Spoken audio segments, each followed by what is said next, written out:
మీకు కొంతమంది famous sports person పేర్లు చెప్తాను. Sachin Tendulkar, Rafael Nadal, Tiger Woods, Javagal Srinath, Sourav Ganguly, ఇట్లా చాలా మంది స్పోర్ట్స్ పర్సన్ ఎవరైతే చాలా ఫేమస్ ఉన్నారో వీళ్ళు వాళ్ళ ఆట ఆడుతున్నప్పుడు చాలా ఇంజురీస్ అయ్యాయి. రఫెల్ నాడల్కి నీ ఇంజురీ అయింది, సచిన్ టెండూల్కర్కి ఎల్బో ఇంజురీ అయింది. సో వీళ్ళందరూ కూడాను ఎందుకు ఇంజురీస్ అవుతాయంటే వీళ్ళు ఒక 20 years వాళ్ళ కెరియర్లో వాళ్ళ బాడీ పార్ట్స్, వాళ్ళ జాయింట్స్ని విపరీతంగా వాడేస్తారు. 15 yearsలో స్టార్ట్ చేస్తారు గేమ్స్. 30, 35, 40 వచ్చేసరికి వాళ్ళ జాయింట్స్, స్పైన్, ఇతరత్ర టెండాన్స్, లిగమెంట్స్ అన్నీ కూడాను భయంకరంగా అరిగిపోగా మధ్యలో వీళ్ళు ఆడుతున్నప్పుడు వాళ్ళకి ఇంజురీస్ అవ్వడం సహజం.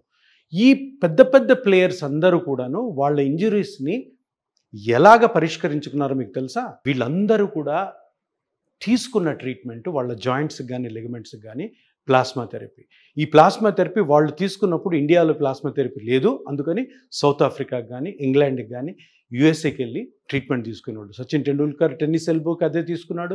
రఫెల్ నాడల్ మోకాళ్ళు ఇంజరీ అయినప్పుడు అదే తీసుకున్నాడు. టైగర్ వుడ్స్ కూడాను టెన్నిస్ ఎల్బో వచ్చినప్పుడు సేమ్ ట్రీట్మెంట్ తీసుకున్నాడు. సో ప్లాస్మా థెరపీ ఎప్పటి నుంచో స్పోర్ట్స్ ఇంజరీస్కి ది బెస్ట్ ట్రీట్మెంట్ అని మీరు అందరూ తెలుసుకోవాలి.